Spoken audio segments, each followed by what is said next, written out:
For social media users joining us online and in the audience, please follow us at Nat Urban League on Facebook, Instagram, and Threads, and take a moment to update your social media platform using the hashtag NULCONF25. Don't forget to scan the QR code on the screen to download our 2025 National Urban League Conference app, or search the National Urban League in your app store. That will enhance your experience here this week. The app offers easy access to schedules, networking opportunities, and real-time updates.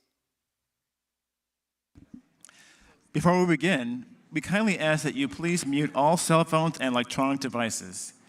As this program is being live streamed, we also ask that you refrain from walking down the center aisle at any time. Thanks for your cooperation. Welcome, ladies and gentlemen, to the 2025 National Urban League Annual Conference Opening Plenary, State of Black America, State of Emergency, Democracy, Civil Rights, and Progress Under Attack.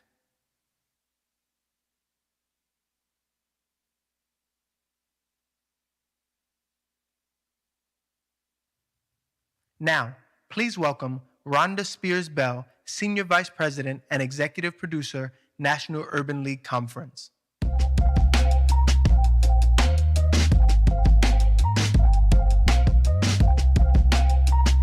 Good morning. Good morning. Welcome again to the National Urban League Conference, and welcome again to Cleveland. Listen, your presence here with us today and this week could not be more perfectly timed. As an entire country, and certainly Black America, we are experiencing some very strange and deeply concerning times. This morning, for the first time at the National Urban League Conference, we will release the 49th edition of the State of Black America report. This annual report is a powerful and essential tool that tells the truth about where we stand in America today. It is more than a report. It is a roadmap. It's a call to action and a mirror reflecting the challenges and the opportunities that define this moment in our nation's journey. In 2025, 60 years after the Voting Rights Act and 61 years after the Civil Rights Act, we find ourselves at a crossroad once again. And despite generations of progress in politics, education, and the workforce, the fight for equity continues. Today, we face an administration unchecked by the courts, backed by Congress, and driven by forces seeking to rewrite the Constitution. Well, this year's report underscores what's at stake as voting rights are dismantled and hate speech spills from screens to state houses. But we are not silent. No, we're not. The Urban League and our allies are pushing back in courtrooms, communities, and at the 2025 National Urban League Conference. Yes, we are. We will not go back. And in this moment of crisis, we remain committed to our D3 agenda, to demand diversity, defeat poverty, and defend our democracy. Ladies and gentlemen, this is a moment of reckoning, and it is not easy work, but it is righteous work. It is the work of justice, of truth, of building a future that honors every voice and every life. We must rise because silence is complicity, and the stakes have never been higher. Don't you agree? As you can see, we have so much in store for you this morning and this week as we learn, plan, and act together. We are fortunate to have our local affiliates joining us in the fight for democracy. We are so grateful for the support of local Urban League leaders who work hand in hand with us every step of the way. They are the real boots on the ground. So at this time, please help me welcome our partner and gracious host, Marsha Maccabee, President and CEO of the Urban League of Greater Cleveland.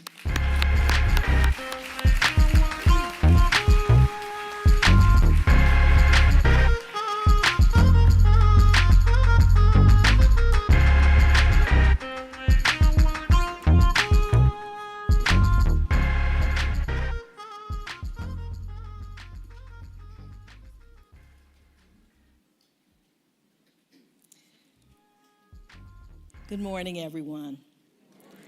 Good morning, good morning. All right.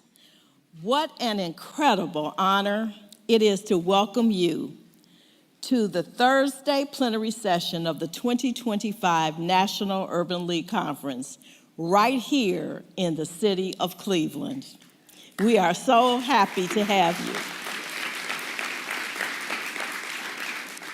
On behalf of the Urban League of Greater Cleveland and our entire board, staff, volunteers, and community, we are proud to serve as your host affiliate for this year's gathering. This conference is more than just a convening. It's a powerful convergence of minds and missions where we recommit ourselves to the work of economic empowerment, equity, and justice. We feel the energy. Do you all feel it in the room this morning?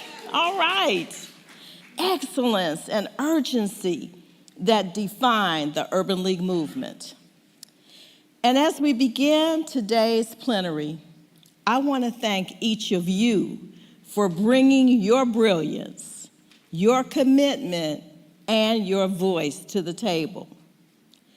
I also wish to extend my deepest appreciation to the National Urban League President, Mark Morial, and the entire NUL team for their leadership in assembling this phenomenal week of engagement.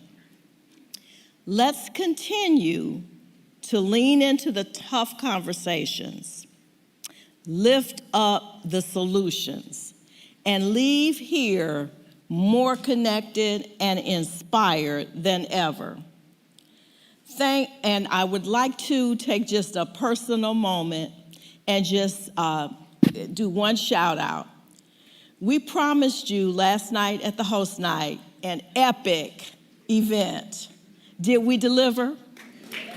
Okay. So thank you so much, and let's have a powerful, powerful day and powerful sessions ahead and powerful engagements as we move forward. Thank you.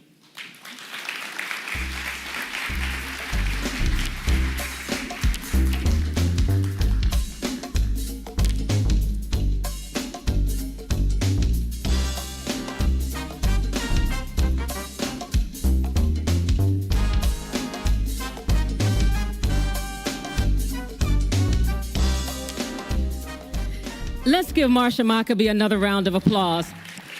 She's so awesome, and we love her for her partnership. Thank you so much again. At this time, please help me welcome to the stage the Honorable Justin M. Bibb, Mayor of the City of Cleveland, Ohio. Won't you welcome him?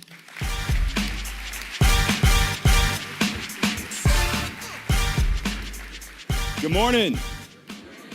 Y'all can do better than that. Good morning. Well, on behalf of the great city of Cleveland, Ohio, I want to welcome you to our community to celebrate this historic and important conference.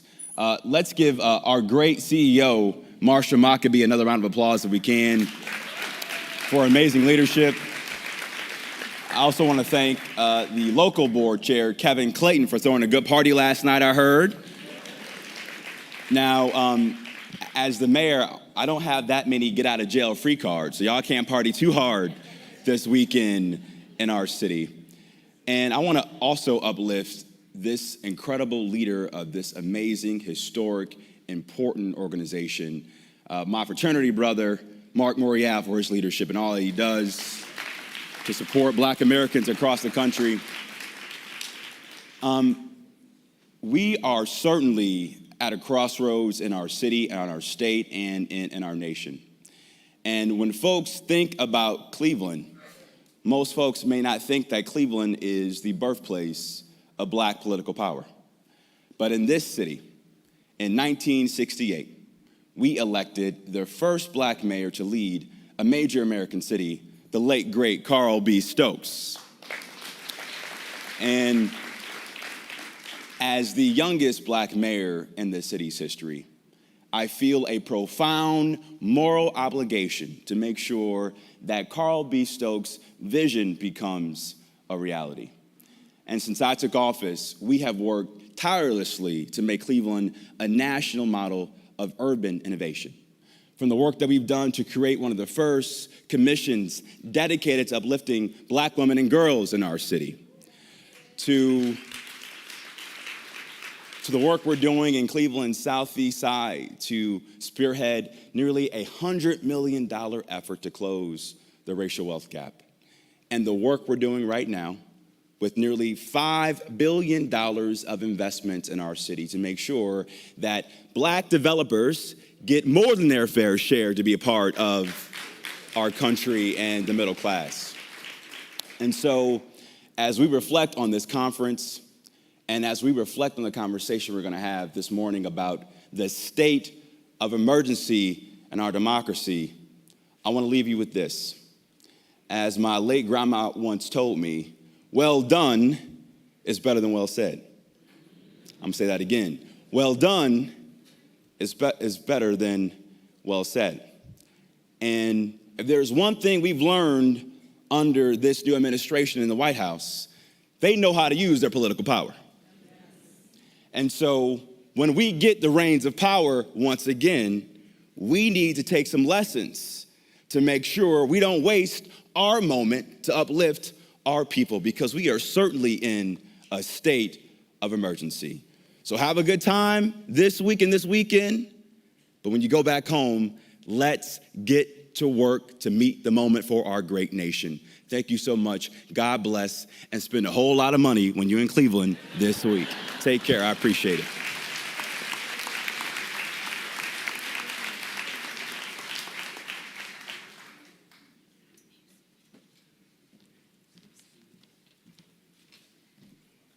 Thank you so much, Mayor Bibb, for such a warm welcome to this great city. And now please join me in welcoming to the stage Eric Janis, Chief of Staff for Cuyahoga County Executive Chris Ronayne. Let's welcome him.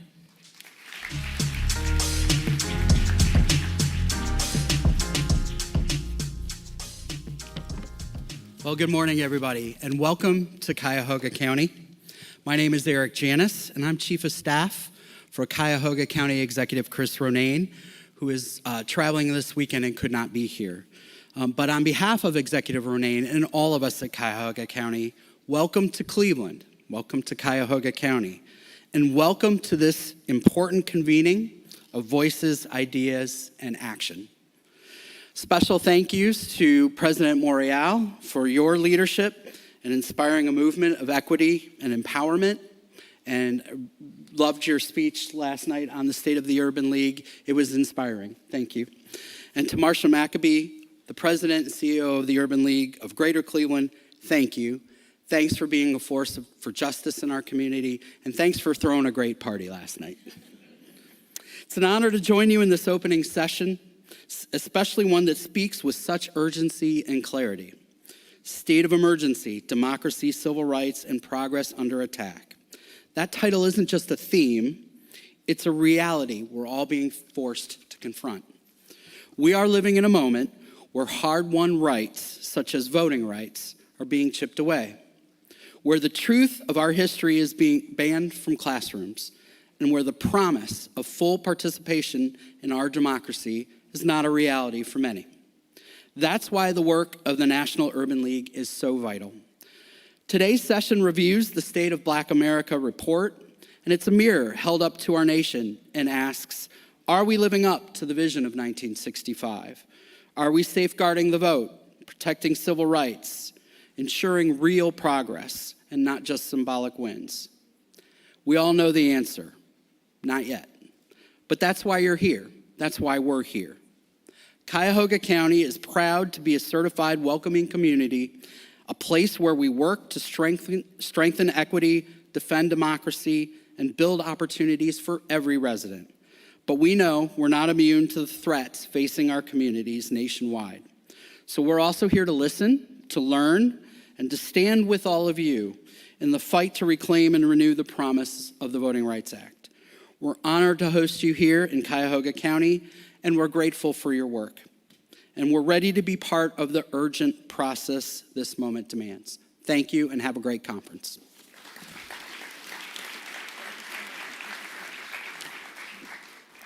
Thank you, Eric, for your kind welcome.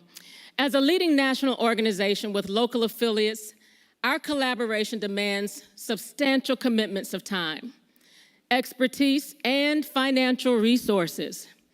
As we work tirelessly to confront major challenges head-on, we do not stand alone. Our sponsors and partners walk with us in pursuit of equity, justice, and opportunity for all. Therefore, with sincere appreciation, I would like to formally recognize our conference leader sponsors for their generous support of this year's conference. Bank of America, there you go, Nationwide, and Toyota. Their unwavering commitment fuels our mission and strengthens our vision for a more just and inclusive future. So please join me again in thanking them.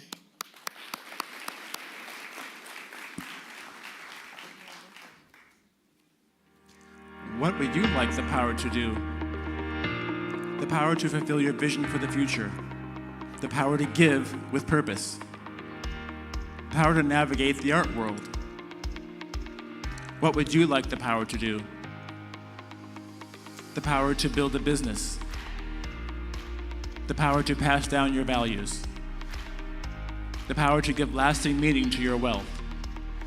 Bank of America, private bank. Nationwide is so much more than a great insurance company. They're also one of America's largest financial services companies. Like, he's so much more than Saquon Barkley. I'm also Staycon Barkley. Oh, man, he struck my uniform. Whoever did... Calm in, stress out. I'll never remember all this. Relax, Rook. When things get intense, we get incense. What a nice cleansing surprise. For your insurance and financial needs, Nationwide is on your side. Thank you, Bank of America and Nationwide, for your continued support. Yes. Now we will hear from another conference lead sponsor, Toyota. Speaking on their behalf, please welcome Monica D. Womack, General Manager, Business and Community Engagement, Toyota Motor North America. Let's welcome her.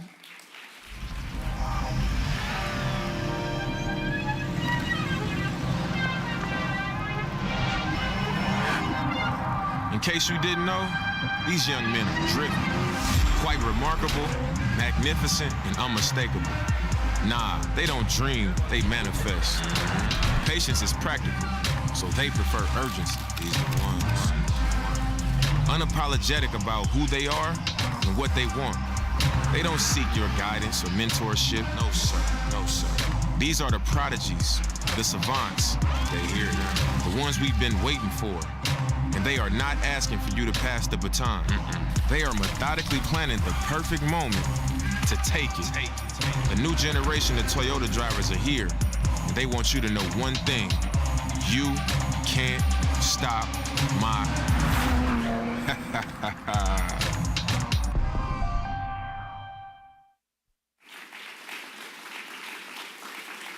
Good morning, everybody. I'm Monica Womack, General Manager of Business and Community Engagement at Toyota Motor North America, and it is both an honor and a privilege to welcome all of you here to the 2025 National Urban League Conference, and more importantly, this morning's impactful impactful State of a Black American session. For more than 25 years, I've had the opportunity to work for a company that believes in more than just moving vehicles. We believe in moving people. My focus every day is simply to get people to where they need to go, whether it's to help expand access and create opportunities, or opening doors so individuals and families or various communities can chart their paths toward a better future. And that is why Toyota continues to proudly support the National Urban League and this important gathering today and this week. Because at our company at Toyota, mobility is not just our motto, it really is our mission. One that reaches far beyond the roads, the highways, and into the classrooms where our futures are shaped to careers that enable building generational wealth, to civic spaces where real change is born. Today, we meet in Cleveland, or the land, at a pivotal moment. The stakes have never been higher, the challenges urgent than ever. But so is the power, the purpose, and the potential in this very room. You'll hear from President Marc Morial shortly, and true to form, it is not just a report. It is a call for real awareness and true engagement.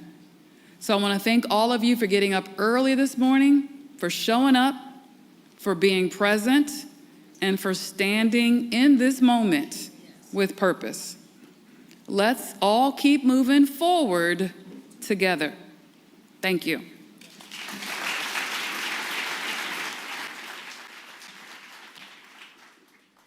Monica, thank you sincerely for your support of the National Urban League. Your tremendous generosity allows us to continue doing great work that the League was created to do. Now let's turn our attention to the purpose of this time together, to discuss the state of Black America, which in reality is the state of our nation and the world. A mere glance at the daily news headlines reminds us that our work now and ahead is paramount. Over the past 5 years, our State of Black America reports have spotlighted deep inequities in healthcare, justice, and democracy, exposed by the pandemic that fueled by rising extremist rhetoric. We've elevated calls for social justice, racial justice, and economic justice across every institution in America. And we've raised the alarm on the racist rhetoric and policies that drive inequity, violence, and threaten our democracy. At the same time, harmful federal budgets threatened Medicaid, disrespects our veterans, and concentrates power in dangerous ways. And across the country, our Urban League affiliates are standing strong, fighting discriminatory policy, uplifting local communities, and continuing the work we've done for over a century. And in the spirit of making good trouble, I'm especially excited for this year's keynote address, which will be delivered by none other than our President and CEO, Marc H. Morial. Yes. His leadership and vision have always inspired action, and I have every confidence that this message will energize us with bold, effective strategies to help safeguard our democracy. So ladies and gentlemen, please welcome Marc Morial to the podium. Well, I think it's important to explain how tariffs actually work, right? Tariffs are not actually paid by the country. They're paid by the importing business, the U.S. business that imports that good, which means it's American businesses that are going to be bearing the cost of these tariffs. And that means that American consumers are going to be the ones having to bear that cost because they're going to pass it down. And the very real impact those cuts will have on millions of Americans, especially in rural communities. Nearly 12 million Americans are expected to lose health insurance with this bill. That includes almost 2 million in rural areas. Florida lawmakers were given their first look at the newly built migrant detention facility in the Everglades, now known as Alligator Alcatraz. Yeah, we've already seen a large growing National Guard presence here in downtown LA. If you take a look behind me here, you can see troops are stationed along Alameda Street as another protest is expected to take place later today near City Hall.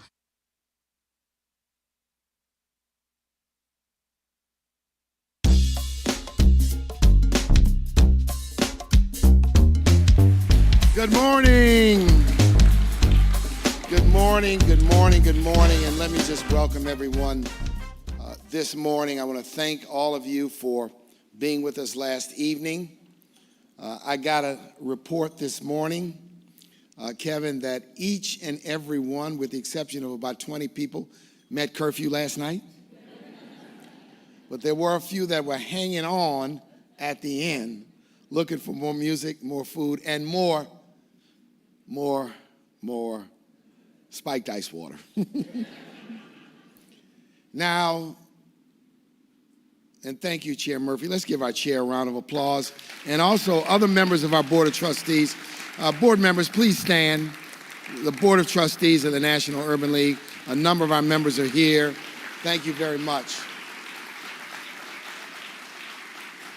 Thank you. We are in crisis, one like we've not seen before. When we began this year's State of Black America and the planning for it in 2024, our thought was, let's honor the 60th anniversary of the Voting Rights Act, to reflect on the progress, the struggles, and the promise of equality it brought to this nation. Before the Voting Rights Act, Jim Crow laws ruled the South. A government-sanctioned system of terror physically blocked people from the ballot box. And then there were literacy tests, poll taxes, and intimidation. My own mother told a story that when she first went to register to vote, she filled out a form, and the form said, "What color are your eyes?" On the form, she wrote BRN for brown. When she walked up to the clerk looked at her and said, "You filled this form out inaccurately. Your eyes are not brown. I see that you have black eyes." She was turned away. This was in the early 1950s, before the Brown decision and before the Voting Rights Act. Voter suppression and voter literacy was real. The Voting Rights Act changed that. It opened doors to Black Americans after centuries of enslavement and after generations of being shut out of political power. It gave us, in the 1950s, with the 57 Civil Rights Act, a Civil Rights Division at the Justice Department tasked with not only protecting voting rights, but civil rights at large, disability rights, reproductive freedom, and equal employment.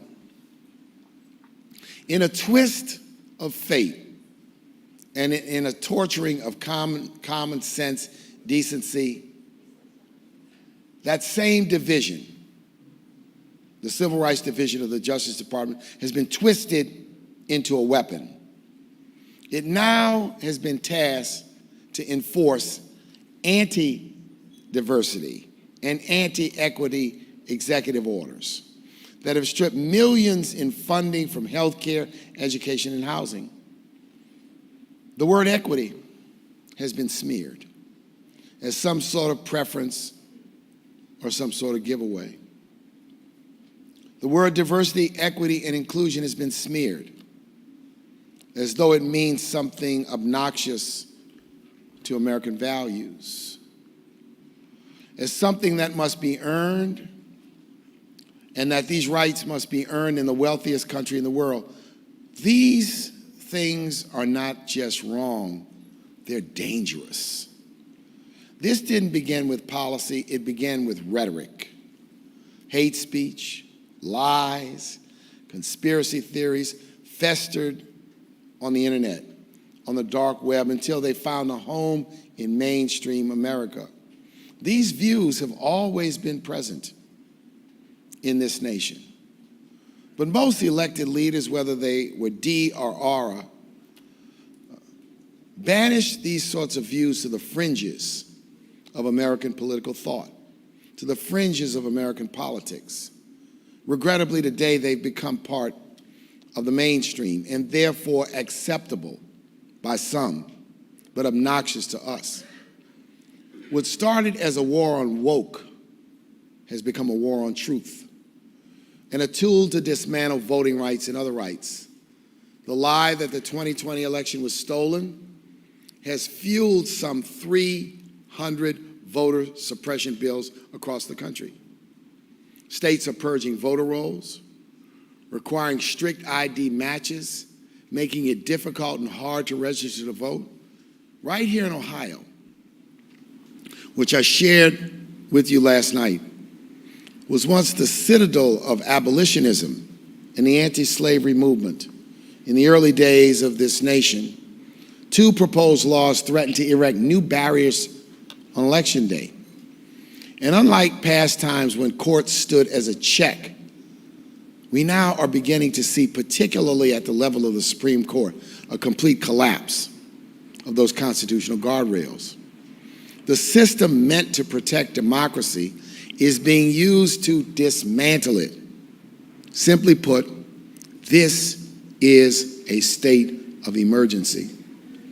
This year's State of Black America, I think, speaks, yes, to the state of emergency for Black America, but I think it speaks to something much broader and much larger, and that is the state of emergency for the nation at large, the state of emergency for American democracy. Now, we will not go away quietly. The civil rights community and people of goodwill and people who have passion and people who love this nation are fighting back. Some with lawsuits that have been filed, some with protests, some with legislative advocacy, some with selective buying campaigns. We join with others in suing to overturn these racially motivated anti-diversity executive orders. And also, we are leaning in what we do on the D3 framework: defend democracy, demand diversity, and defeat poverty.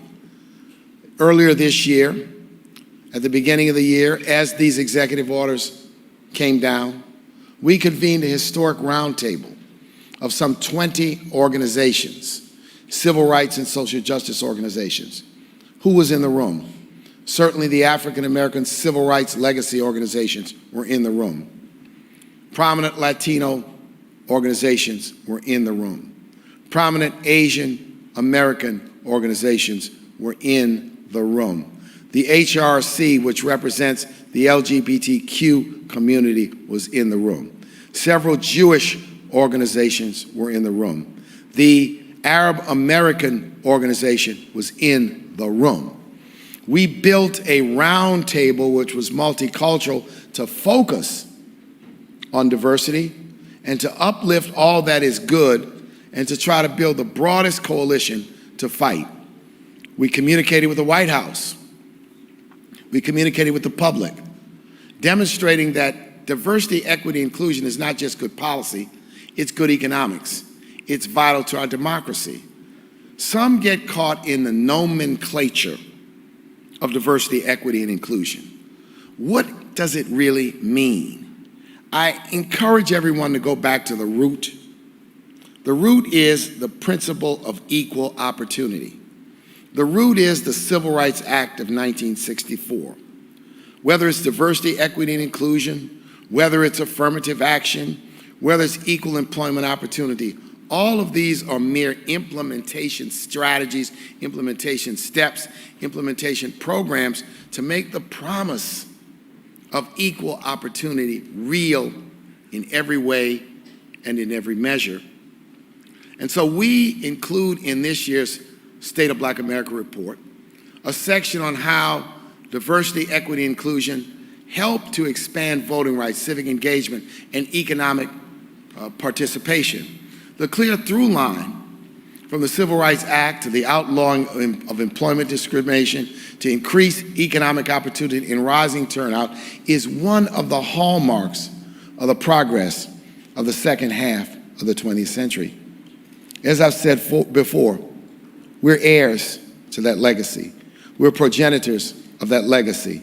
We are a generation that had an opportunity to sit in seats, go through doors, work together in ways unimagined 100 years ago. Candidates are stepping into leadership, strengthening their communities, and creating a more prosperous America for all. That's what's at stake. This is not about taking opportunities away from anyone. It's about expanding the table. It's about expanding the table of opportunity. We have almost a $30 trillion economy in this nation. And I believe that with a $30 trillion economy, there's a seat at the table for everyone. We are about protecting an America that is fair and free, where all of us, regardless of race, creed, color, religion, can survive. The report doesn't just document the threats. We celebrate the resistance. In classrooms, courtrooms, boardrooms, state houses, city halls, in big cities and small towns, in community-based organizations, in faith-based organizations. A new generation is rising to defend our progress and demand more. This work is hard. This work is going to take a long time. This work is going to require our ongoing commitment. But we know that this arc doesn't bend towards justice on its own. We must bend it. We must bend it with strength and with will. This is our moment as a generation. And we must not allow hate, fear, or division to define us. We were made for this moment, and indeed we will meet it together. The State of Black America comments this year on the state of the nation. And I want to give you a few warning signals from information over the last just several weeks. For the first time in a long time, we see Black unemployment rising while white unemployment is falling. In March of this year and in April of this year, a record number, and this is a regrettable number, a record number of African American women found their ways to the unemployment lines. We're beginning to see the real, demonstrable, statistical impact on these policies of division. And we've got to be aware that this is not just a show we're watching on television.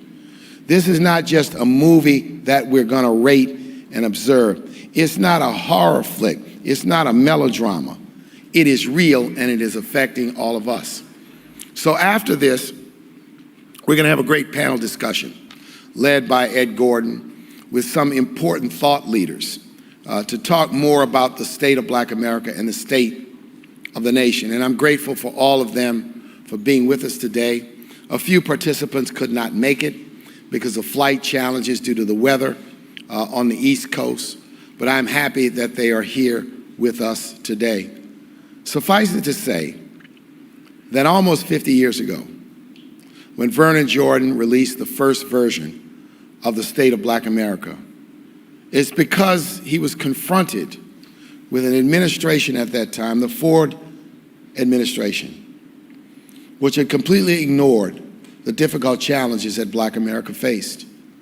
His response to it was to promulgate his own report with its own critique and its own recommendations. We stand in that spirit today with a report that is unapologetic in defining all of the challenges that we face, but is also constructive in making suggestions and recommendations on how to go forward. So thank you all very much. That's a summary of the state of Black America. Please read it. Please use it. Please use it as an instrument to inspire debate and discussion wherever you are. So thank you very much. I turn it back to Rhonda. Once again, good morning.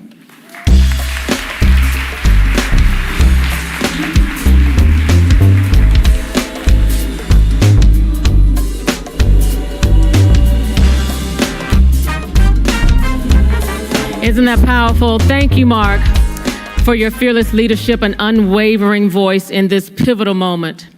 And by presenting the state of Black America, you aren't just sharing data. You are delivering the truth, demanding accountability, and igniting a call to action. And now we prepare for our next segment of our opening plenary. We are so happy to have with us to lead the conversation Emmy Award-winning journalist Ed Gordon. Known for his stellar conversations with newsmakers across politics, entertainment, and sports, he serves as president of Ed Gordon Media, a multi-service production company. He is a CBS News contributor, a special correspondent for the BET CBS News program, America in Black. He's also the author of the best-selling book, Conversations in Black. He also hosts the nationally syndicated radio program, Weekend with Ed Gordon. Ladies and gentlemen, please welcome none other than Ed Gordon.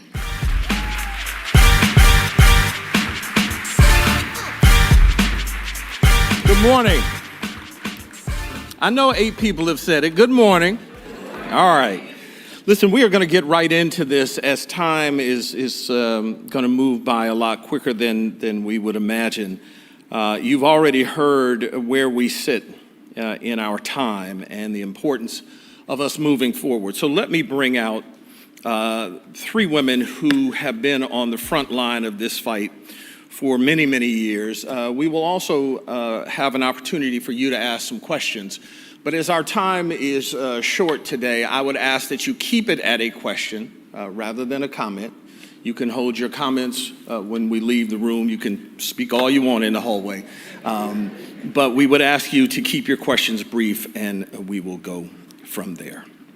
First, let me introduce Melanie L. Campbell, President and CEO of the National Coalition on Black Civic Participation and conveyor of the Black Women's Roundtable. She is recognized as one of the hardest working servants in today's civil rights, women's rights, and social justice movement. Melanie recently celebrated 25 years of service with the National Coalition and has served as an advisor to U.S. presidents, congressional members, and many others on critical issues impacting Black America. She served as the featured writer for the National Urban League's State of Black America and is regularly featured in a wide range of media outlets. Please welcome Melanie Campbell.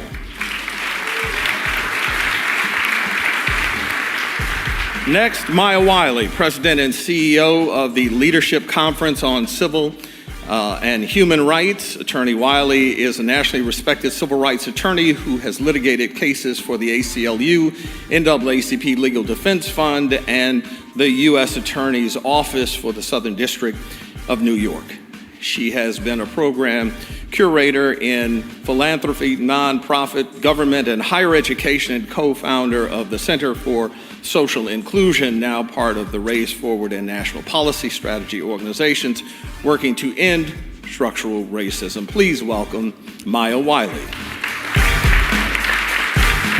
And finally, Professor Kimberly Crenshaw, co-founder and executive director of the African American Policy Forum. Professor Crenshaw is a prominent American legal scholar and civil rights advocate, best known for developing the concept of intersectionality. She is a professor at UCLA School of Law and Columbia Law School, specializing in race and gender issues. She is also the co-founder and executive director of the African American Policy Forum. Please welcome Kimberly Crenshaw.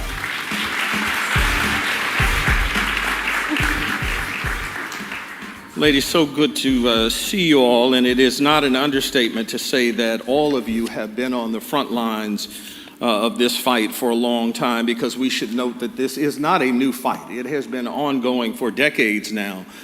But Melanie, if I may start with you, there is a change, though, in this fight now. It is perhaps, if we can allow for this, more desperate than we've seen in many, many years. Talk to us about where we sit today, because Mark mentioned the word rhetoric. Sometimes people fall asleep when they hear too much rhetoric. Talk to them about why, Melanie, we have to understand how desperate these times are. Well, first of all, thank you. And Ed, I always have to give you the shout out. The first time I got before a public audience was in 1995 in Atlanta, Georgia, with SCLC convention, and I froze on stage. So he got me through that moment. And then, of course, he's going to start with me, right? But so I don't freeze. Well, you know, the reality was different, I would say, in answering that question about, like, we are still making many gains. But what's different? I'm going to use, and talk about this in the back, what's different about this movement, right? We have just heard the mayor of Cleveland, right? But the mayor of Newark was arrested for doing his job. A congresswoman was arrested. A U.S. senator was attempted to be arrested in California. So we're in a different time. I'm a native Floridian. Any Floridians in the house, right? You know, we know the Everglades. You're putting people in supposedly detention centers. A congresswoman from Miami called it. She's Jewish, and she said it's not detention. It's what's the word? Concentration camps. So we are living in a different time.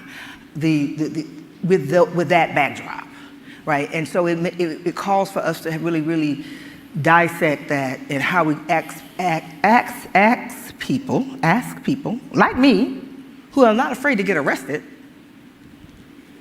If the senator gets arrested, or, congressman or mayor gets arrested in civil disobedience, what does that do for somebody like me or somebody who's just that average person who shows up to a protest? So it's different, right? But we also can't let fear block us, but we have to be strategic. We can't put everything, I can't tell you everything we're doing like I used to, right? And so we have to think about how we go about this time when we are really at an existential threat on the very fabric of what this nation is supposed to be about, which is a democracy. So I'll stop there and add. Maya, we're all on a weekly call, and then we share information on a thread. And we had some weeks back, Stacey Abrams address us about her concern about autocracy and the idea of it not being as far away as many people think. Give us a sense of, again, I'm just trying to kind of... we're here, y'all. Mm-hmm. We are here in what is called competitive authoritarianism. That is just the fast track to autocracy by a different name.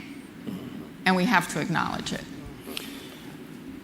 Trump's an easy target in one way. He makes himself very easy, but there are other Trumps.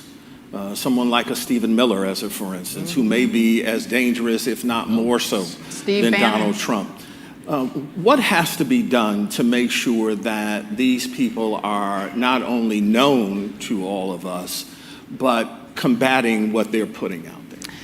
I'm so glad, Ed, that you raised that question. I'm glad for all that you do. And I'm really proud to be here with my sister leaders because these two women have been teaching me and fighting for so long. And we are going to win because we have them in the fight. So let's put your point is right. Donald Trump is president of the United States. Trumpism is running the country. That's right. Trumpism is something that predated Donald Trump. So what I'm calling Trumpism, some call it MAGA, but I think the labels are a problem in the sense that what we are really seeing is a long and concerted and unbroken effort from white supremacists to ensure that we go back to a period before our victories that was making this country one that was starting to live up to its actual ideas of democracy. Its actual, you heard President Morial say, its actual ideals of diversity, equity, inclusion, accessibility. We should never forget accessibility. And so when we saw the Project 2025 playbook, how many of you know Project 2025? All right, when a lot of us read that playbook, we were like, oh, they're saying the quiet part out loud now. Mm-hmm. They're saying the part that they've been saying for 40 years out loud now. They've been saying they want to end the Department of Public Education, which we fought for as a civil rights community. They're saying they want to make gender, make the idea of what it is to be a woman, what they define it as. And they're not just talking about transgender. They're talking about roles. They literally say in Project 2025 that they do not, that if women are getting paid less, it's because they want to stay home. No, and y'all know because we've been working for generations. Black women been working we were looking for the right to sit home. That's right. Okay, but I am only saying that, has that worked out for us as well as we wanted. But my point is, they're trying to rationalize the unfairness. They're trying to rationalize the discrimination. They're trying to rationalize dismantling government that's intention is supposed to help us all be able to solve the problems our communities have. Doesn't mean we have to agree. And that's not about partisan politics, by the way. That's not about Democrat, Republican. That's about an extremist ideology that is now playing out in government, and it is playing out in our courts. And the only way we confront that is the way every single country that has, and the way that we have, Because as black people, we know what totalitarianism looks like. We know what authoritarianism looks like. We know what it means to say we have all competitive authoritarianism means is it is authoritarian, but there's still elections. They rig the rules, but the elections still happen. Right now, we are confronting using the federal government to disenfranchise over 20 million legal voters by demanding a birth certificate or a passport for federal elections. Why do I use that particular example? That is not about free and fair elections. That is about controlling decisions, including who we decide leads us, by just simply blocking people's access to the ballot box. That comes to one other point I want to connect it to, which we shouldn't forget. Right now, the National Education Association, how many of you know NEA? Okay, how many of you are educators? Well, you all do in education. National Education Association is the nation's oldest and it's literally a union that has existed of educators fighting for public education and chartered by Congress.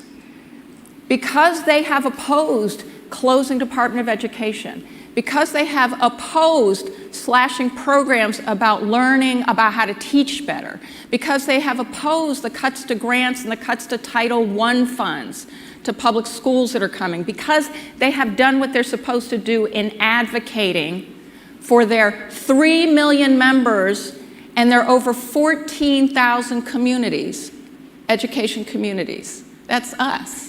That's our kids. That's our schools. That's our children. Because they've done that, there is now an effort to end them and their ability to advocate. This is happening across the board. So every time we're talking about what is really happening, it is happening now by not only trying to silence us, it's not just trying to make us afraid, it's actually coming for our power. Yes. It's coming for our very existence of our legal institutions. It's coming for the very ability of our communities to make demands of government when extremists don't like our demands. That's right.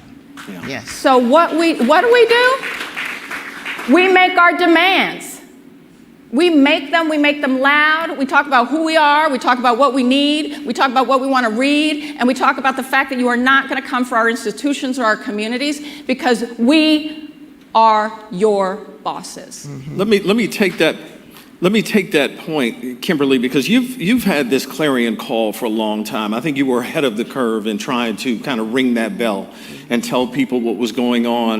But part of the issue for me, and I say this when I look at my industry, which really has folded in all of this and has done nothing to help curb the idea of them defining terms and telling us what is when we know it isn't. How do we make sure that we muscle up and change that? They co-opted defund the police. They co-opted DEI. They co-opted affirmative action years critical back. race theory, intersectionality. It goes on and on and on. First of all, let me thank Mark for inviting me to come to my hometown. Basically, I grew up in Canton, about 60 miles from here, so it's really great to be home. But yeah, let me pick that up and bring the particular condition of this possibility in it that speaks most directly to us, and that is the anti-blackness that is at the core of the effort to destroy our democracy, and the fact that we are the sort of the first community to experience the thing that's going to happen to everybody else. And that is a reflection of a long standing historical reality that anti-blackness, I like to paraphrase Rick James, is a terrible drug because it makes people lean into policies and practices that actually undermine their own interests, but because it pushes us down first and more, they think it's the thing to do. So we can see this going all the way back to the Civil War. The vast majority of white folks who fought to maintain slavery didn't own slaves, didn't even benefit from it. but they were willing to give up their lives for it. Why? Because of anti-blackness, because of the ideology that as long as I've got my foot on your throat, I'm doing okay. We're seeing this play out even today in the big bad bill, in which millions upon millions of people will lose fundamental rights and access, but because they believe that this is essential to making America great again, which is a racial project, because America was never great back in segregation, they are willing to adopt that, right? So this is a fundamental dynamic that has repeated itself over and over and over again across history. So here's the question for us.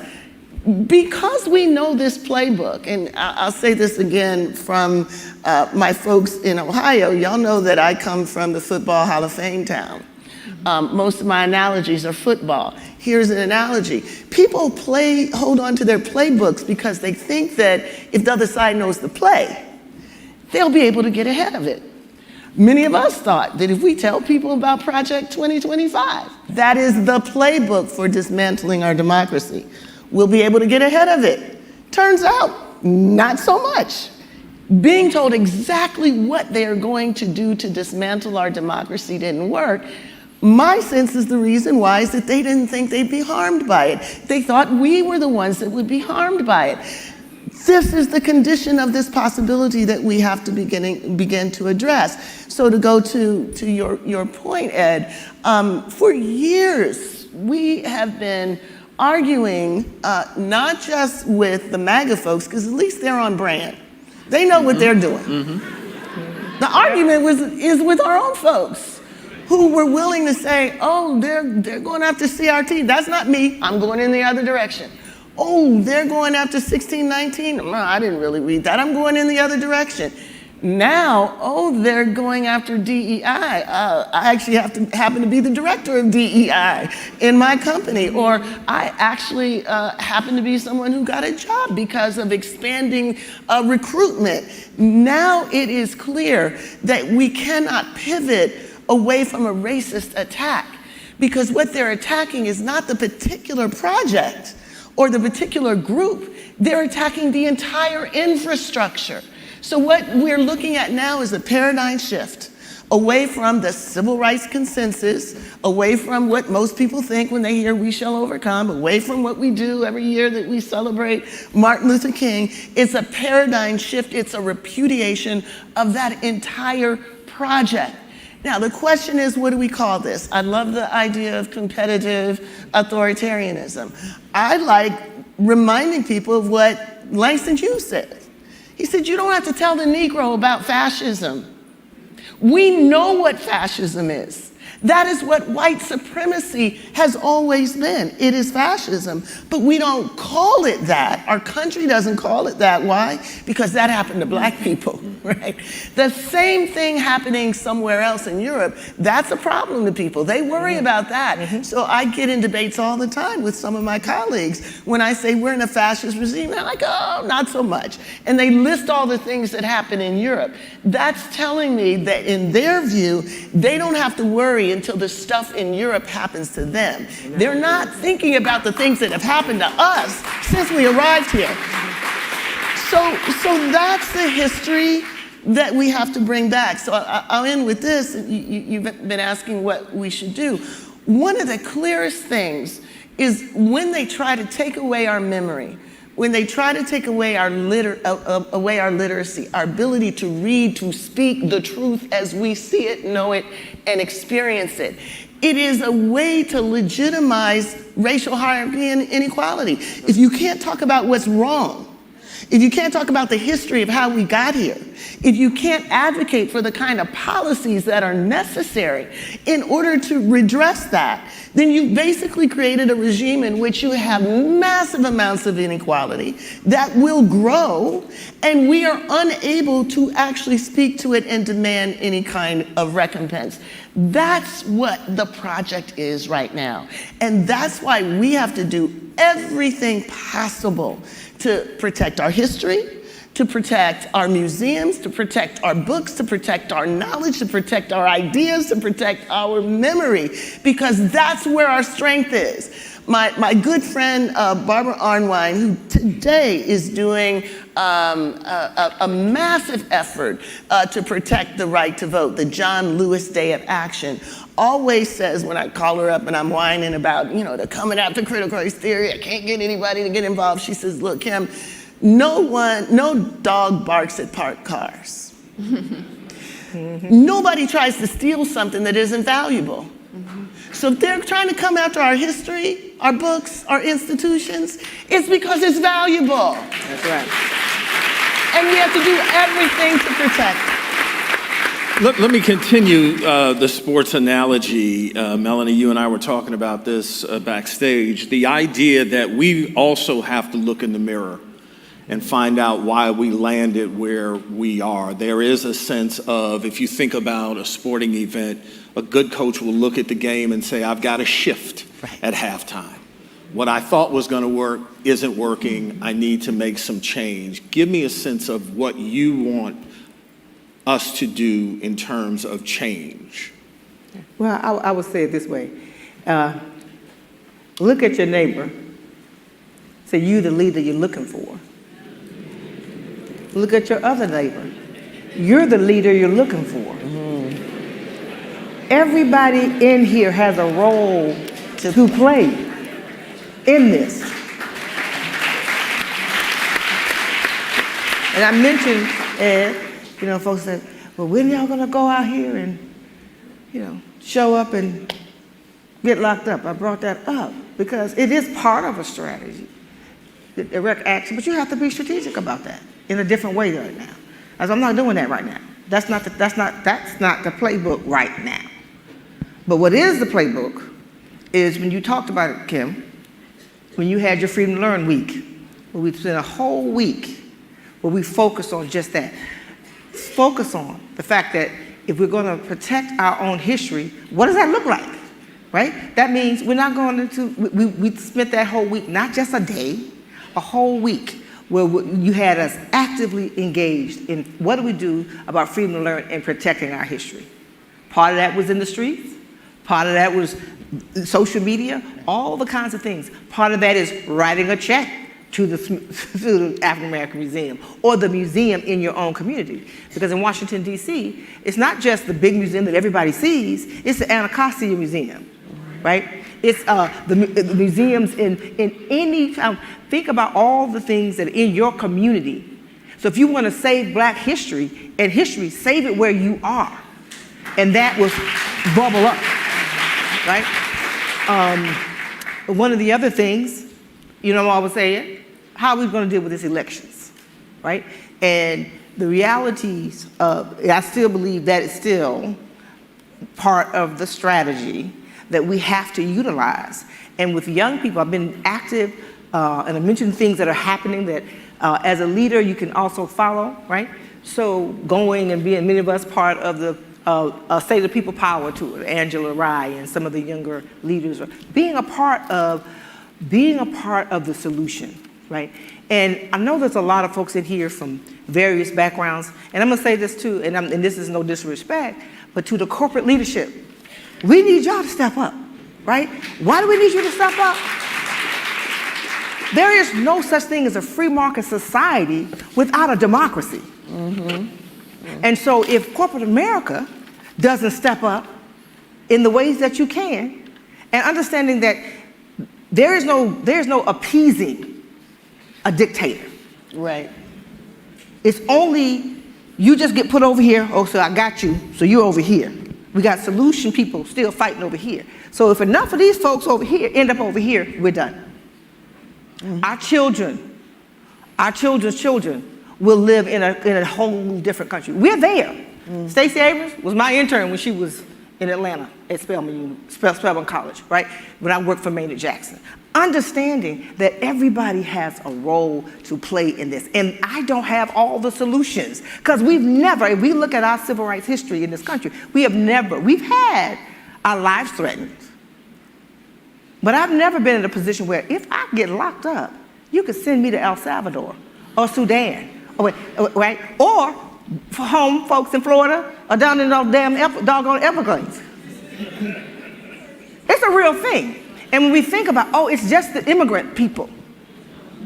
Of the Native Americans, we all came here on slave ships, so we came over here, right, looking for a better day. We're all immigrants in that sense, right? These things aren't being built they are attacking the Latino community, the Haitian community, and it's coming for any of us. If you can get locked up on the street, think about it. Somebody walks up to you with a mask on, no badge, and snatches you and puts you in a car, what you gonna do? Who you gonna call? Ghostbusters? So, understanding I start where I ended, what are you gonna do? I know what I'm gonna do. I'm gonna keep fighting. But if enough of us, this is the day that John Lewis went to be an ancestor, July 17th, 2020. Think about what's happened in the last 5 years. And you have to ask yourself, we have to ask ourselves, what am I doing that will impact when I'm no longer on this earth? Because that's the moment we're in. If we learn from history, understanding this country, we talk about this all the time. If you think about the first Reconstruction, right? There was backlash. After slavery ended. Major backlash. And you had Jim Crow. You think about the second Reconstruction. What was that? The 50s, the 60s. We got the 64 Civil Rights Act, the 65 Voting Rights Act, the 68 Fair Housing Act. Backlash. Audacity to elect a black man. Audacity to put a black and South Asian woman in office. And almost had a woman as president. Backlash. The backlash can last 70 years. How many of us think we're going to be here in 70 years? So the fight we have, unless you're just a baby, right? The fight we have is beyond our time on this earth. And so we have to understand we're in that moment. We fight back for another day, but we're fighting for the future that we won't see. Maya, yes. Maya, let me ask you this as relates to singular focus, because I think a lot of times there's so much going on. We get lost in the malaise of all that is hitting us. But I'd like you to talk about, particularly Mark talked about voter suppression, how important midterms are. Yes. We need to be looking at that immediately. Maya? That was a Maya question. Well, Melanie obviously is one of our critical leaders on voter participation. So what she said. Look, and also Kimberly said this as well. What we're talking about, our singular focus needs to be power. Mm-hmm. Our singular focus needs to be power. Our singular focus needs to be power. What is our power? Our power is showing up and making demands. And we do that when we show up at the ballot box. Every time we show up at the ballot box, we're making a demand. Because nobody's voting just for a person. They're voting for what that person is saying they're going to do. Mm-hmm. The midterms are critically important for this reason, right? For all the things we've been talking about. There's no single issue here because nobody lives a single issue life. Mm-hmm. That's what we just heard broken down. Mm-hmm. And what we are seeing is an attack on all of it. That is also what we're saying. The critical thing I think we have to think about is people often do not show up to vote, and we don't tell people who to vote for. We're nonpartisan. We do talk about what to vote about. Mm-hmm. And we're entering a period right now where literally people, some of whom voted for what we're experiencing right now, who are going to get seriously harmed. Because literally 17 million people are going to stop being able to see a doctor when they're sick because of what just happened with reconciliation. Literally, we're going to see kids with disabilities in schools who are not going to get services. Literally, we're going to start seeing classrooms become overcrowded. Literally, we're going to see hunger go up and a new form of indentured servitude called being forced to work for a check. for your Medicaid. So the reason I'm saying all these things is because people will show up about the power to change those things when we're making clear what things they're going to have to change because they're going to harm them. And I can't stress that enough, because everything we've all said is true. And everything we've said, 60% of black children are on Medicaid. 60%. This is an us issue, but it's also the opportunity to make sure they know, you know, when they come for us, they're coming for you. Because you're on Medicaid too. Because your kids are on Medicaid too, and because your kids have learning disabilities too. In most rural communities. Hospitals are going to close in low-income white communities. So my point is, it's an us. We can be explicit about race, as we're also being explicit about it's all of us. And we need to do that around power, and we need to recognize that they're trying to tell people they can't vote people out or in who are going to make sure they can see a doctor when they're sick or get learning and be able to learn their history. I want to forward, but before I ask Kimberly to follow up on that, I want to tell folks that we have microphones on either side of these outside aisles. No microphone in the middle aisle, so the outside aisles, I would ask that you line up. But if you see 3 or 4 people already there, kind of just take a seat and wait till that line dies down. We don't want anybody hitting the floor. I heard y'all was out late last night, so just do what you can. And again, please remember, we're going to ask you for a brief question. Kimberly, let me ask you to kind of piggyback on what Maya said. And for me, it is also about accountability to leadership and accountability to those we put in office. Often for me, I think people think the last day of your participation politically is election day. That's right. And really that should be day one for you. Give me a sense of how that paradigm shift should happen. Yeah, and let me also build on the power question. What worries me the most these days is there seems to be a widespread consensus. It's unspoken, but you see it in the agendas that are set, that the one condition that has made so much of this possible, our historic anti-blackness, is the thing that's not going to be mentioned. So we get allies who have movements and marches, and they have a whole list of issues to bring people out. But if you look at it from the perspective of the black community, you don't see our issues really listed in the progressive coalition. Some of the biggest fights that I've had recently are with some of our allies who will say, well, you know what, we need to go with the issues that most people are prepared to hit the streets on. We need to go with the issues that most people are on the same page. And of course, we all know the questions of affirmative action, DEI, anti-black policing, that was 2020. That's not 2025. Every time that happens, every time we're erased, every time we're asked to show up and people are not showing up for, that's a loss of power. That means the power that we have aggregated, accumulated, created since the 1950s is constantly being drained. If you see the civil rights community as drawing down on an account, a bank account of moral imperative to address inequality, we have to acknowledge the fact that the bank account is about dry right now. That is a serious circumstance, because even when we're able to take back Congress in the midterms, the understanding is still going to be there that there is not a moral mandate anymore to deal with these huge racial disparities. That is going to be a window that is going to be open to deal with the anger that's going to come from the millions upon millions of people, as you know, my sisters have both said, who are going to be suffering.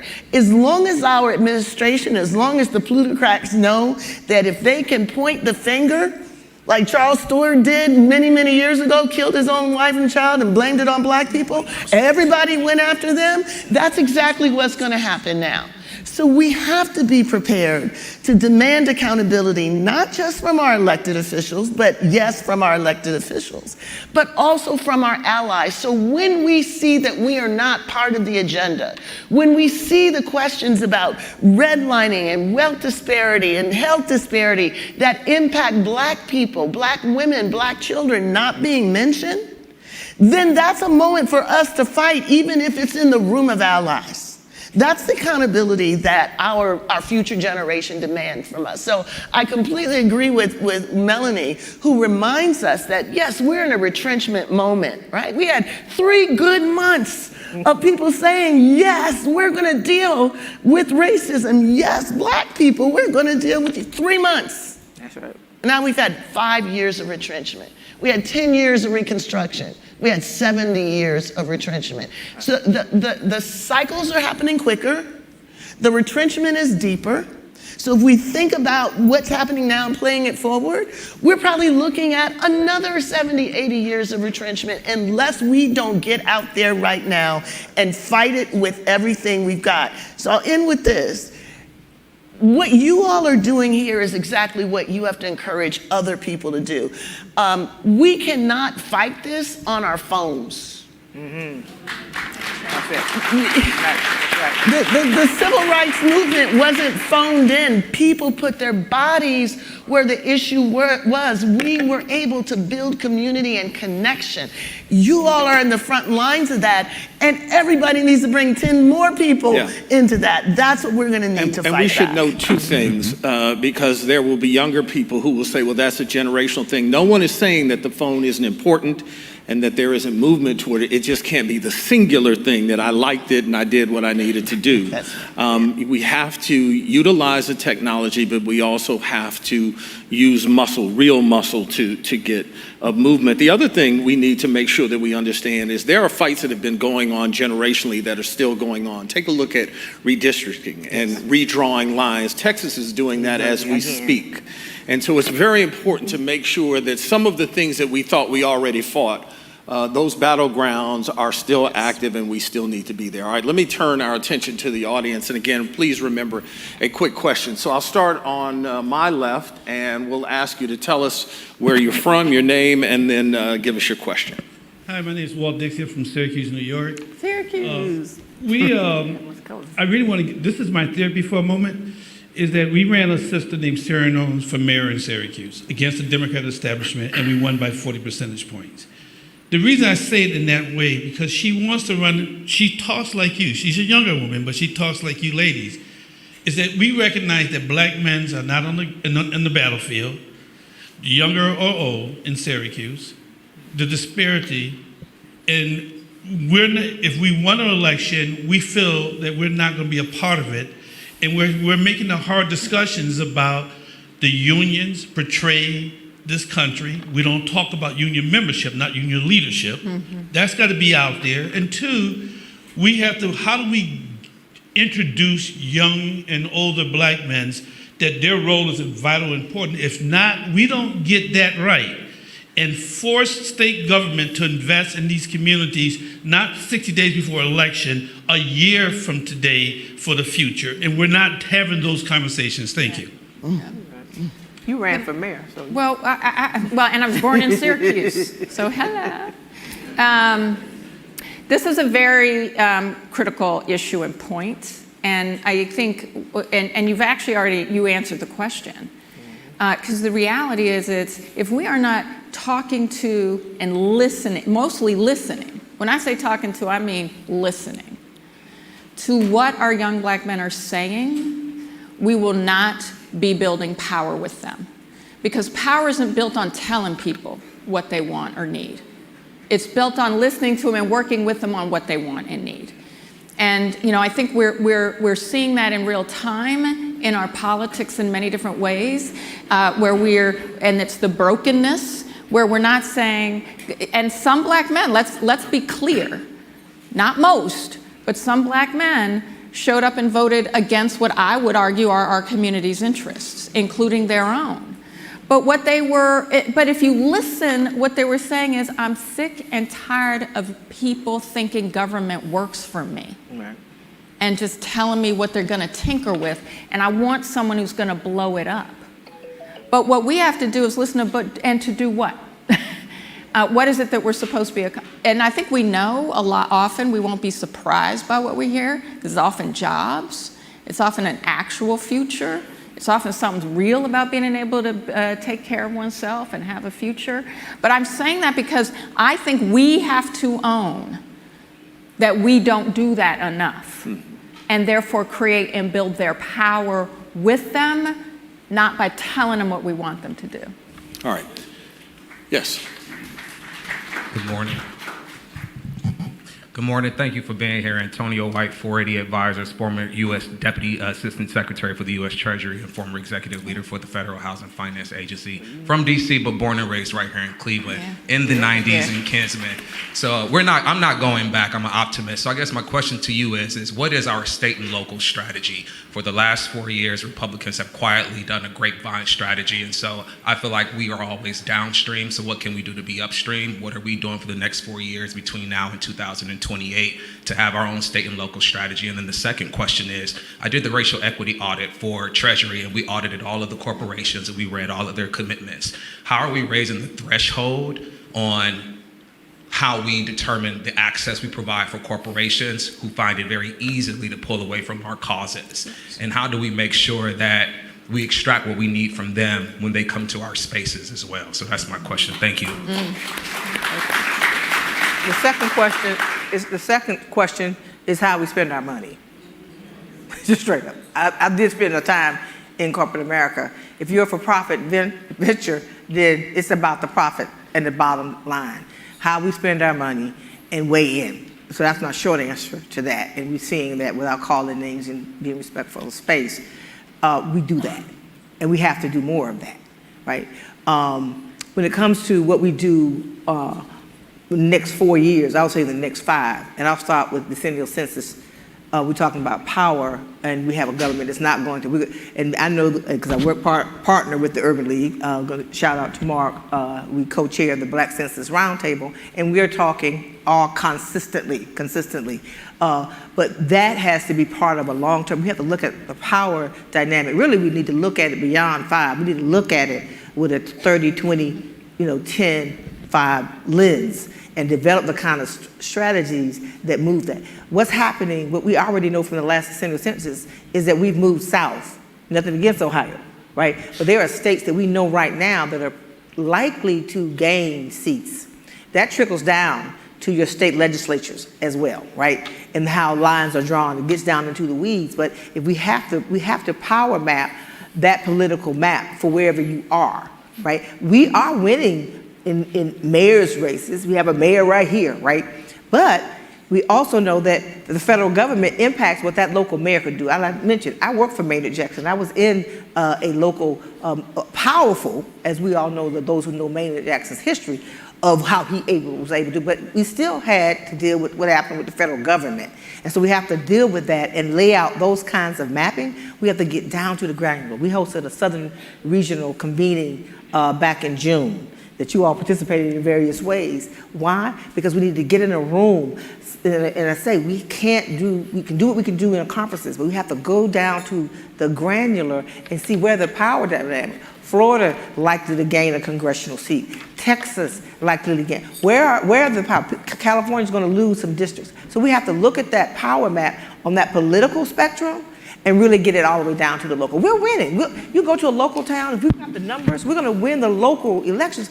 But the systemic dismantling of the federal government, right, will have an impact on what that local mayor or city council will be able to do. Can we add on to that? Because this is, and I agree with everything Melanie has said, but I want to note something else, which is not all corporations are susceptible to how we spend our money. And if we're thinking about the big tech firms right now, and we're watching how they're behaving, which is all the fights we did to say to tech companies like Facebook, like, I'll go down the list, Twitter, like YouTube, about mis and disinformation in election cycles and how they're moderating. They have removed those protections. Sometimes they weren't even good enough before they removed the protections they had. And they are vying that, look, the gold is our data. And you know this, I know Treasury knows. The gold is our data. That's their dollars. And we just watched Elon Musk steal a whole bunch of it. Just walk out the door, walk into government, steal it, and walk out the door, and he's getting $8 million a day in federal government contracts. So we do need how we spend our dollar strategy, but we also have to understand where the political economy is with corporations, and understand unless they understand we have an ability to make it less desirable for business, and I'm being plain, and we work with all these corporations, it is going to even impact state and local strategies. I want to link it to your first part of your question, because even what's happening in state and local races are being influenced by lives online. And yes, people are believing them. YouTube, about Latinos the Latinos who are on YouTube, who are getting Spanish language news, that's, for half of them, that's their only news source. So if lies are on it, I'm agree with you, but I'm going to jump and in. Let me just say, Melanie, as you conclude this, we're going to move to the next question. So just go ahead and we all got real quick for me. Lots to say. Only thing that I'm going to get back to is what the average person can do is how you manage your money. We got to fight that fight, a lot of us that are in these positions. But what that average person can do is, where are you shopping with your money? Spend your money. Yeah. And raise your voice about this corruption, though. I mean, that's the other thing I agree. I agree with that. We actually have a petition on Meta right now. Right. And I'm saying there's institutional strategy. It's a both. And then there's a and. Both and. It's an and. Yes. Okay. Yes. Okay. Good morning, Reginald Benbow from Chicago. This is especially for Dr. Crenshaw. How can we apply the concept of intersectionality fit for purpose in 2025 and thinking about especially building intra-Black coalitions to combat things like the anti-immigrant attitudes that can hamper coalition building between Black Americans and those of Caribbean and African descent, as well as to combat homophobia and transphobia within Black communities? Thank you.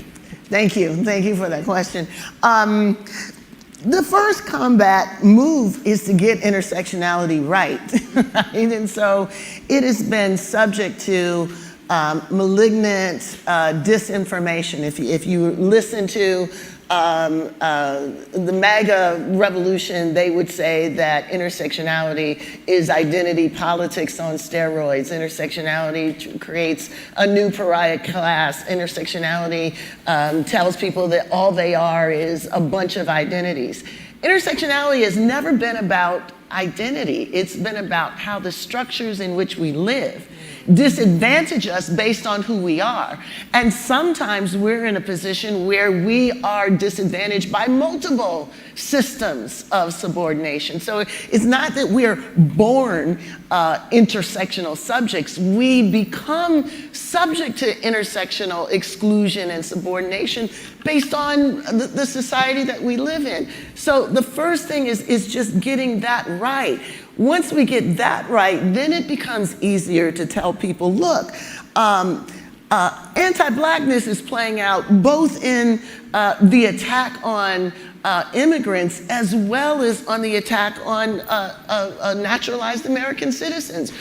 We need to come together because we know that what happens to you will happen to us. We know that the power that's being given to federal officials just to take us off the streets, as Melanie says, is eventually going to happen to us as well. There's nothing that happens to any particular group in this society that's not eventually going to happen to others. And many times anti-Blackness is at the core of it. So that is just one example of how we build off of intersectionality. But the other thing is, and I'm glad you said intra-group issues, because one of the things that I do worry about when we acknowledge the fact that our voting behavior is now being more splintered, I think we don't often acknowledge that there are also some internal politics to that.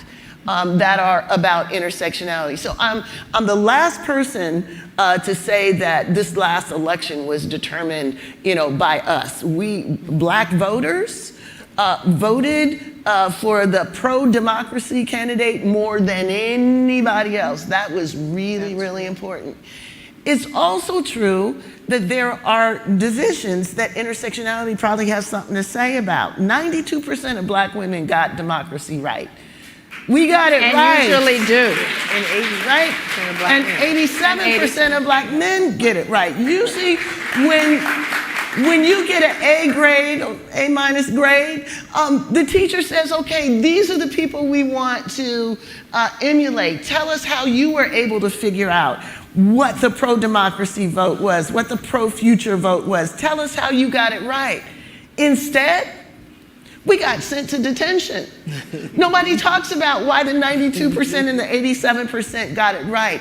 And they're telling us that we didn't see what we saw. They're telling us, who you gonna believe? Us or your lying eyes? We knew how much racism and misogyny played a role in that election. We knew and we saw it. And they're telling us it's not real. That is an intersectional moment because it was racism mixed with sexism.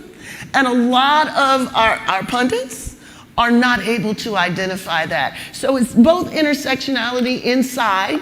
We've got to call those who, basically said, I don't want no woman as a president, even though she's a woman who looks like me. We got to call that out because that's real. We got to call out the fact we've done some research that suggested that there is a lowered concern about the state of race relations in this country, and it is intergenerational. More than half of the young people that we actually talked to said they were kind of okay with the state of race relations. I think that's partly because they're receiving race relations over this and not necessarily in that reality. And lastly, we have sort of gender in our broader community that we have to do. All right, let me move One practical thing, though, real quick, policing. Because they're using city police to do things that they shouldn't be doing. So the link between how black people are experiencing policing and what ICE is doing is a link opportunity. This side, yes. Hello, my name is Stacey D. Brown. I am from Texas. My question has to do with intergenerational work and transference of power within our organizations. We had at least 3 elected officials die in office that were above the age of 70. So how do we get rid of this, wait your turn, it's not your turn yet, and really empower, not just say that we're listening to the younger generations, but actually let them lead?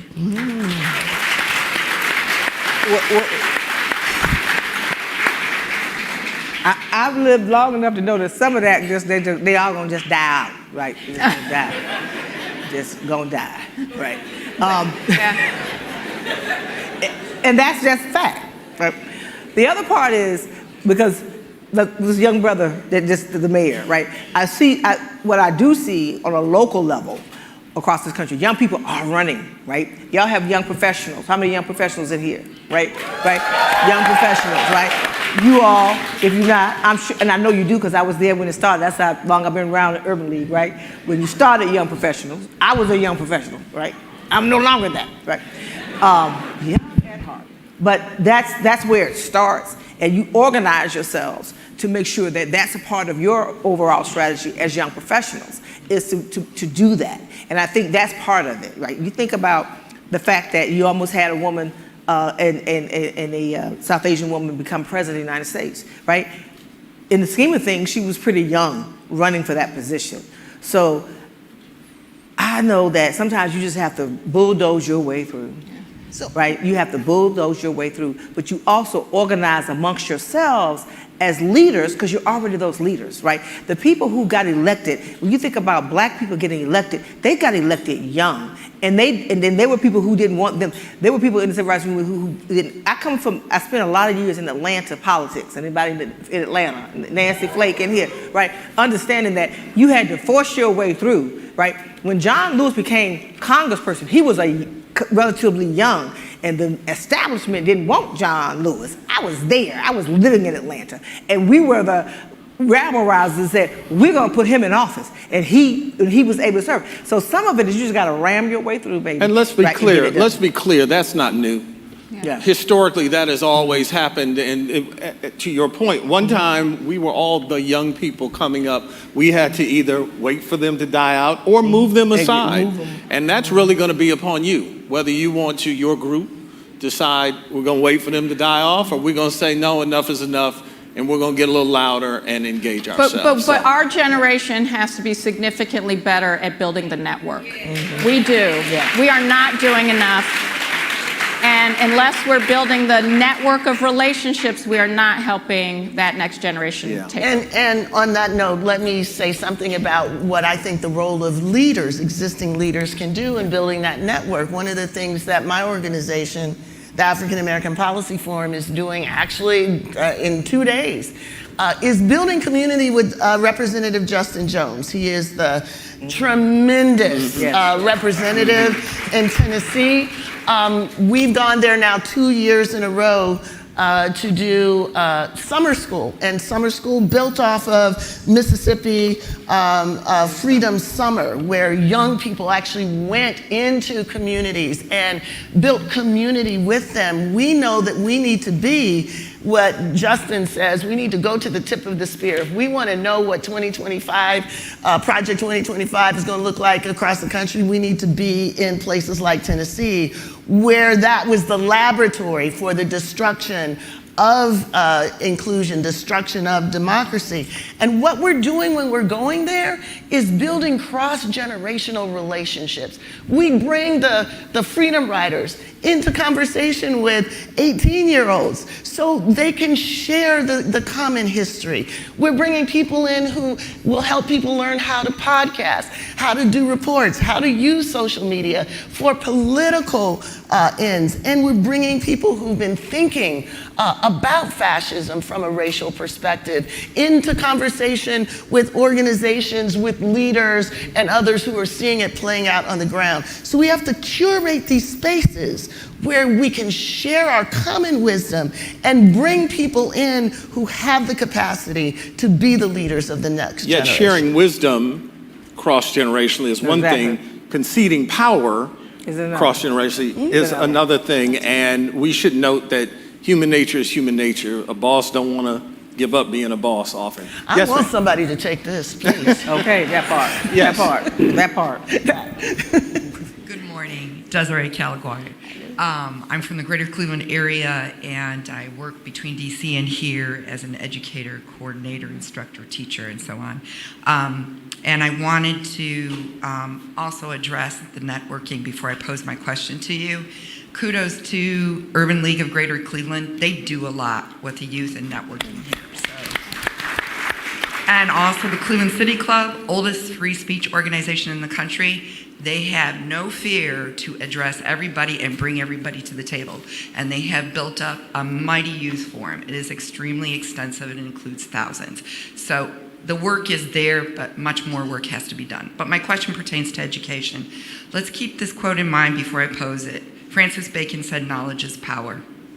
And since Napoleon Bonaparte's time of the introduction of public schooling, that's another analysis in itself with the current administration, as well as literacy, it is a common good for all to receive an education.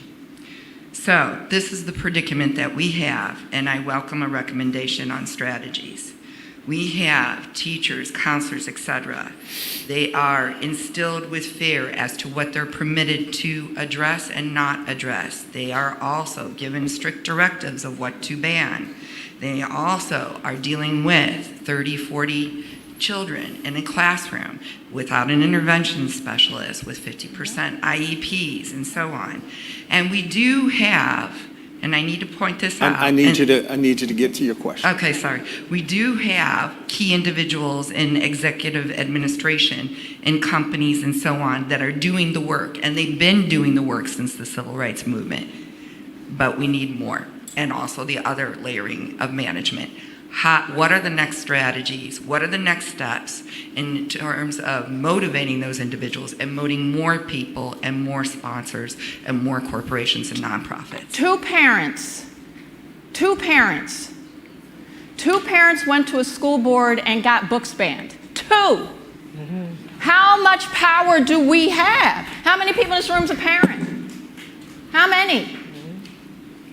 How many of us are going to school board meetings and making demands? Thank you. When we specifically organize to use that power that is outside the building because our kids are inside. It doesn't even take that many of us, which should tell us how much power we have. And so I just want to say that as a very practical, knowing we're out of time, but we can do that now. Yeah, how many people have governor's races next year in your state, right? State legislative races in your state, right? So that's, focus on that, or even this year, right? But focus on those. It's very, very good. Virginia, New Jersey, you have a governor's race. So Ohio has a governor's race this year? Yeah. Right, South Carolina. So where? Florida. Florida, Lord, yeah, our home state, Jesus. But it's an opportunity, it's an opportunity. Because really, those who believe in all children having an opportunity, raise your hand. We got the power, she keeps saying, we got the power. We just have to use it. But we have to use it because of what's happening in the public. My mother was a public school teacher in Florida, right? And understanding that dynamic as a child of a public school teacher where I had to go to school with her. Lord have mercy, right? That was a whole nother thing. But that's the reality. Politics is what's affecting all the things that you talked about, what the teacher's able to do. But we know there's things that are happening on a federal level. That's a whole nother issue. But I also remind people when it comes to them dismantling the public Department of Education, which is a real thing that the Supreme Court just said, is that the Department of Education was created. How many people thought it was created in the 60s? How many people? How many people know it was created by Jimmy Carter? How many people just didn't know, right? Most of us, right? So the reality is, as we're dealing with this fight, we also have to deal with what it is. And I'm going to say this to urban leaguers, and really, really quickly, is that you all are first responders, many of you are. You are dealing with direct services. A lot of what we have, and if I'm going to say anything else today, is we know that we got to get ready. If they're dealing with that family that has to find preschool for their kids, we don't have to figure a way to create that. We got to actually going to have to fill the gap in some of these cases where it's going to take a while to deal with the impact. And I know that the Urban League, I thank you in advance for everything else you're going to have to do. Where are the affiliates? I can't see with the lights, right? The heads of the Urban League local affiliates. Where are y'all at? I know y'all in here. Yeah, all over, right? You are going to have to fill that. We all going to have to help fill those gaps. So as you can see, she is no longer shy on stage. But let me say this. As we literally have 3 minutes. I'd like to say thank you to all three of you, genuinely, because as Melanie suggested, I've been out here a long time. It was all black when I started, and I can say I've watched. And gotten to know two of you well, but certainly watched all three from a distance, and sometimes in close quarters fight the good fight. So we want to thank you for that. It can sometimes get long and tedious and thankless at times, but we appreciate that you are on the front lines. And I think we have to understand in forums like this, often I've heard people suggest that, well, they didn't give me an answer. Well, the answer cannot be found in an hour forum. What these forums are about is to kind of spark you, to move. And I think Melanie said in the beginning, you really are the answer. And so we hope that this has motivated you a bit. So let me do some business here before we move to the next panel. Well, before you do business, please let's thank Ed Gordon. Yes, that part. And not just for moderating, but for being a voice out here that we need. Thank you. I appreciate that. And we challenge you too. There will be more forums like this throughout the day. We encourage you to be a part and participate. We also suggest that there will be a lovely luncheon. I know some of y'all are hungry. I am right now. This afternoon, and continued panels. I think Wes Moore is here today too. So Wes is one of those people who has become a shining light, and certainly someone that we all should kind of put an ear to. So we thank you for getting up early this morning and participating, and stay right there. Another forum will be coming right in. Thanks so much. Appreciate it. Thank you. As we close out this session, be sure to check out exciting morning forums before this year's Legacy Leadership Awards luncheon hosted by the National Council of Urban League Guilds. And join us at Urban League Now, Experience and Lounge, the heart of connection, culture, and creativity at this year's National Urban League Conference. This year, we're excited to introduce the brand new Creators Suite, a vibrant, exclusive space designed just for influencers and digital tastemakers. Whether you're capturing content, collaborating with fellow creators, or just soaking in the energy, this is your space to shine.